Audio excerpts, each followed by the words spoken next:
Bienvenidos. Ahora abordaremos el tema de evento cerebrovascular. Yo soy Olga Regina de la Torre Morrell, estudiante del módulo de Medicina Interna de la Universidad de Guanajuato.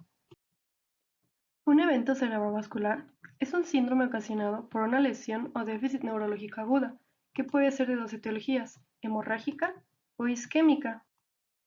La hemorragia se caracteriza por el exceso de sangre en la cavidad craneal. Por otro lado, el evento isquémico es un fenómeno en el que el flujo de sangre está comprometido y no hay una adecuada perfusión del tejido cerebral. Cuando la hemorragia es intracerebral o parenquimatosa, se formará un hematoma localizado que se va agrandando. Esta hemorragia generalmente es secundaria a la hipertensión arterial, a trauma, a diátesis hemorrágicas, drogas como anfetaminas y cocaína, malformaciones vasculares, sangrado de tumores o ruptura de aneurisma.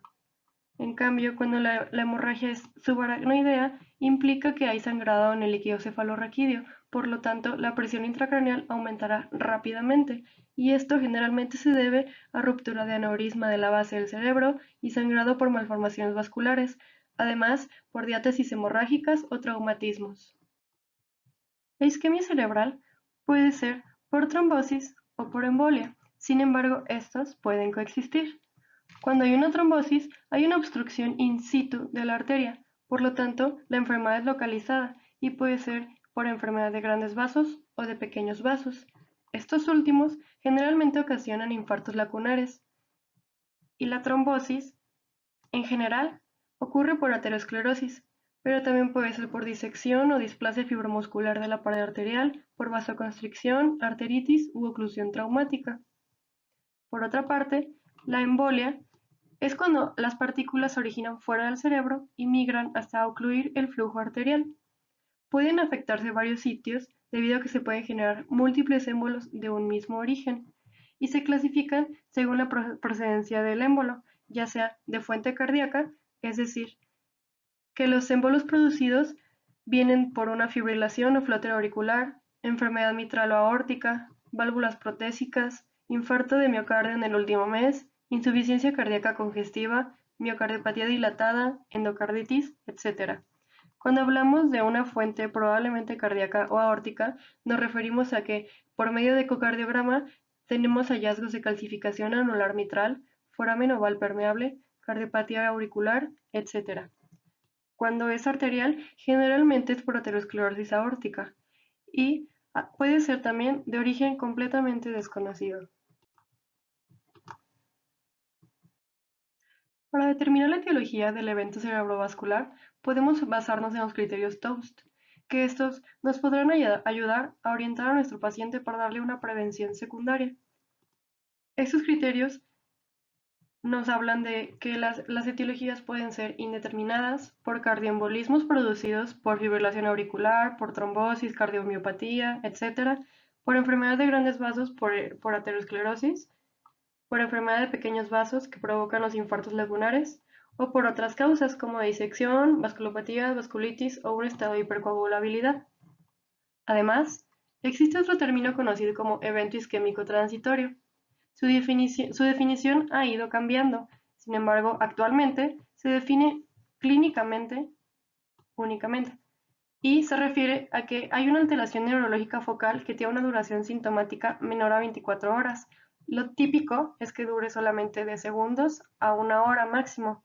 Este no ocasiona alteraciones visibles en estudios de imagen y se toman las mismas consideraciones clínicas que con un evento cerebrovascular leve, pues si no se da tratamiento a estos pacientes, el riesgo de que presenten ahora un evento grave en los siguientes 3 meses es del 20%.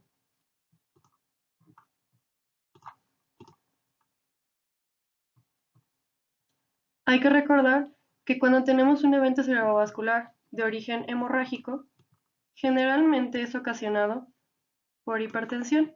En cambio, cuando el evento es isquémico, estaremos hablando generalmente de una placa de aterosclerosis.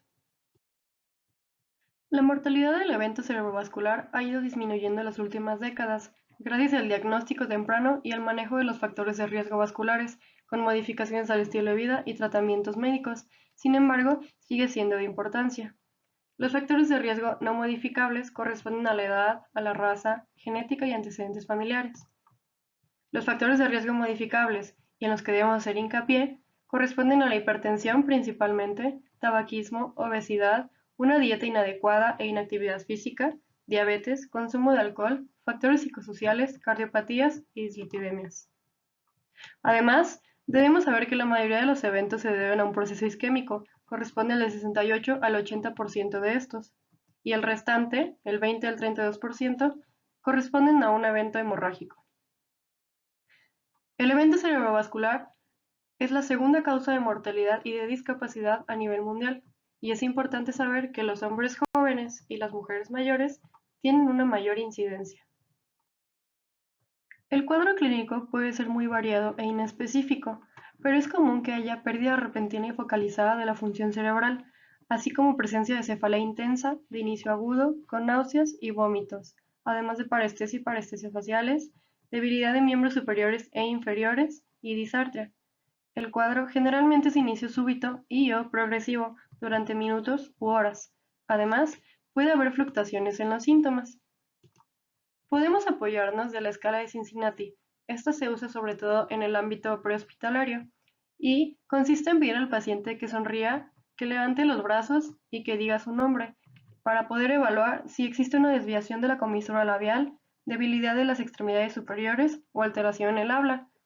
Para recordar esta escala existen múltiples mnemotecnias. Una de ellas es FAST, que se refiere a Face, Arm, Speech and Time.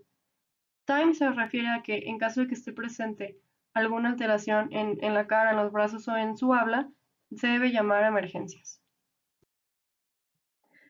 La sintomatología y como tal, todo el cuadro clínico de nuestro paciente dependerá de la región cerebral afectada y en conjunto con sus manifestaciones clínicas se puede hacer un diagnóstico topográfico, es decir, de acuerdo a lo que presenta nuestro paciente, podemos darnos una idea de qué arterias son las que están lesionadas. Por ejemplo, la arteria carótida interna,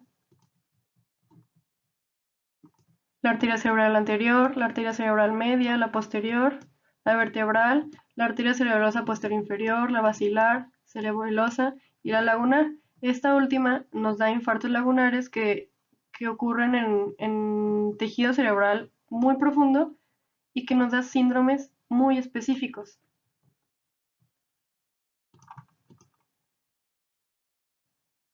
En la imagen podemos observar la irrigación cerebral. Aquí podemos ver la carótida interna.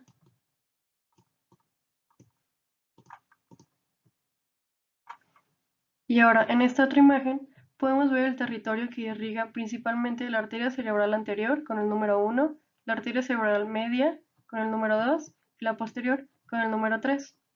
La arteria cerebral media es la que más frecuente se lesiona, generalmente del lado izquierdo, y como es la que ocupa más territorio, es decir, la que irriga más territorio cerebral, es la que más síntomas nos ocasiona.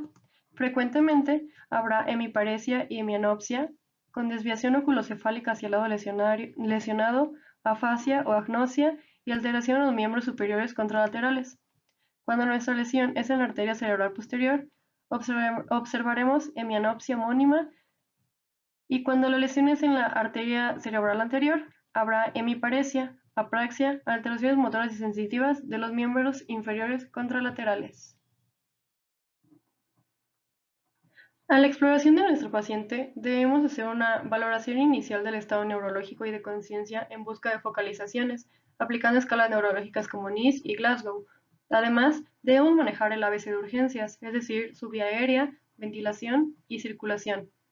Posteriormente, se buscan soplos o arritmias que nos puedan orientar a una etiología del evento cerebrovascular.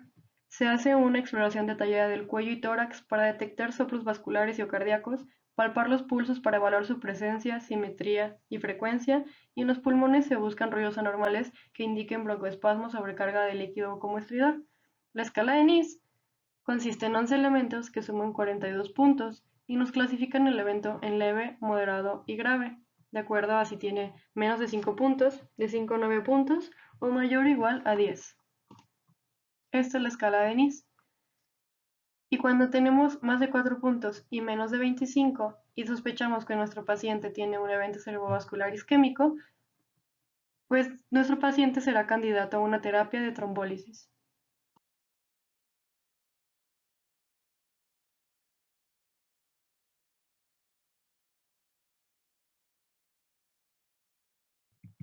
La exploración completa y adecuada de nuestro paciente nos ayudará a establecer la presencia de un evento cerebrovascular y descartar diagnósticos diferenciales, como pueden ser que convulsiones, síncope, migraña, hipo o hiperglucemia, toxicidad farmacéutica, etc.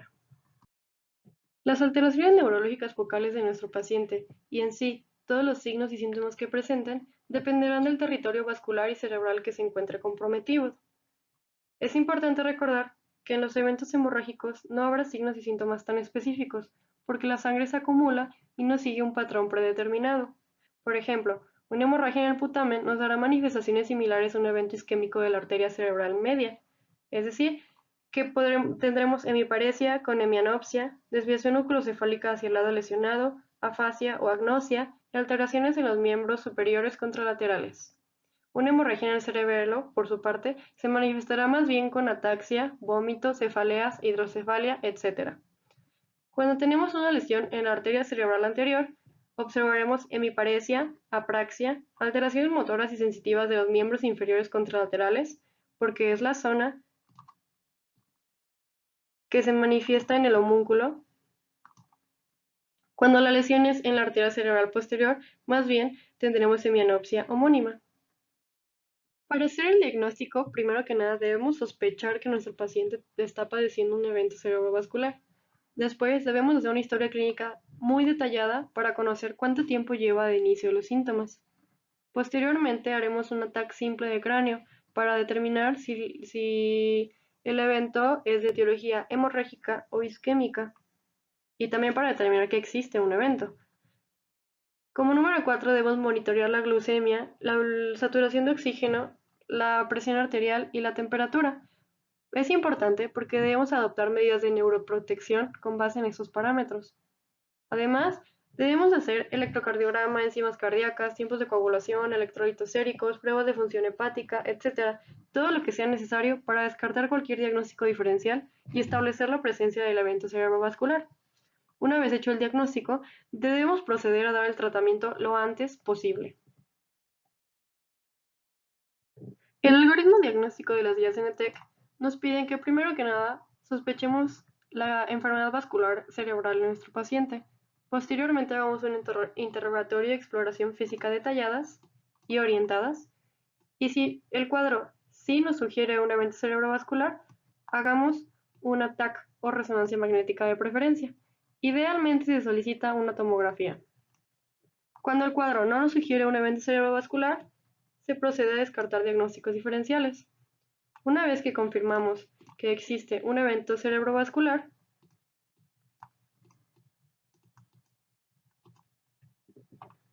tenemos que determinar si es de etiología isquémica o hemorrágica. Cuando es hemorrágica, posteriormente debemos preguntarnos si el paciente requiere cirugía urgente o no. En caso de que sí, pues se inicia y se mantiene manejo médico de sostén y se refiere inmediatamente a neurocirugía. Cuando no es urgente, se continúa un manejo médico de sostén y se vigilan las complicaciones. Cuando nuestro evento es de etiología isquémica, debemos iniciar inmediatamente el manejo médico de sostén del evento y preguntarnos si nuestro paciente es candidato a una terapia fibrinolítica o no. En caso de que sí, se da trombólisis, se vigilan las complicaciones, se maneja cualquier complicación o situación que tenga nuestro paciente y sobre todo se indica rehabilitación temprana. En caso de que tenga contraindicaciones, se debe continuar el manejo médico de sostén, se vigilan complicaciones e igualmente se da rehabilitación temprana. El paciente requiere de un manejo inmediato con la finalidad de limitar el daño cerebral y normalizar la perfusión. Esto se logra con medidas de neuroprotección para evitar el progreso del daño, con fibrinólisis o antiagregación y estatinas. Además, debemos evitar complicaciones tanto del evento como de la hospitalización del paciente, y estas incluyen disfagia, síndrome de secreción inadecuada de la hormona antidiurética, tromboembolia pulmonar, trombosis venosa profunda, úlceras por presión, neumonías, secuelas neurológicas, infarto agudo de miocardio, etc. Finalmente, debemos prevenir un nuevo evento. La prevención se clasifica en prevención primaria y secundaria. La primaria principalmente consiste en tratar la hipertensión arterial, anticoagular en caso de que nuestro paciente tenga fibrilación auricular y así evitamos un evento. Y la secundaria es una vez que nuestro paciente ya tuvo un evento, tenemos que valorar el uso de terapia antitrombótica con ácido acetilsalicílico, clopidogrel, anticoagulación, control de la presión arterial, manejo de sus niveles de lípidos y cambios en el estilo de vida. La terapéutica de nuestro paciente se elegirá de acuerdo a la etiología, ya sea hemorrágica o isquémica, y al tiempo que ha transcurrido desde el inicio del cuadro. Cuando no se sabe cuánto tiempo ha pasado desde que iniciaron los síntomas, se toma en cuenta la última vez que se vio a la persona en estado neurológico basal. Cuando nuestra etiología es hemorrágica, se tiene que mandar a neurocirugía y manejo de presión. Esta intervención quirúrgica consiste en drenar el hematoma, limitar el sangrado y evitar resangrados. Cuando nuestro evento cerebrovascular es de etiología isquémica, podemos hacer fibrinólisis intravenosa con alteplasa o trombectomía endovascular. Esto dependerá del periodo de ventana desde que iniciaron los síntomas. La fibrinólisis se logra con un inhibidor tisular del plasminógeno, que es la alteplasa, y se da en infusión de 0 a 9 miligramos por kilogramos con una dosis máxima de 90 miligramos durante una hora, administrado en bolo el 10% de la dosis en el primer minuto. Es importante monitorear la presión arterial y el estado neurológico constantemente, porque al dar una terapia fibrinolítica podemos causar una hemorragia a nuestro paciente. La terapia trombolítica es muy importante que no debemos retrasarla mientras esperamos estudios de gabinete. Si nosotros ya tenemos el diagnóstico de nuestro paciente y solo estamos esperando los estudios de gabinete como para complementar, pero ya estamos seguros de que tiene un proceso cerebrovascular, debemos iniciar nuestra terapia trombolítica, al menos que esté contraindicada, como en pacientes que su cuadro inició hace más de 4 horas y media, o pacientes con hemorragia intracraneal, que tuvieron una cirugía intracraneal o intraespinal en los últimos 3 meses, con coagulopatías o riesgo de sangrado.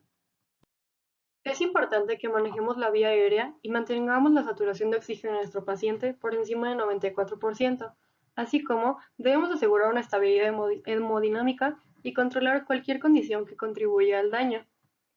En caso de severo dolor de cabeza, hipertensión aguda con sistólica superior a 180 o diastólica mayor a 105, náuseas, vómito o que empeore el estado neurológico de nuestro paciente durante la infusión del trombolítico o posterior a esta, será necesario pedir una tomografía de emergencia y dar antihipertensivos para poder descartar que no haya un sangrado en nuestro paciente. Estas son las fuentes que consulté y muchas gracias por su atención.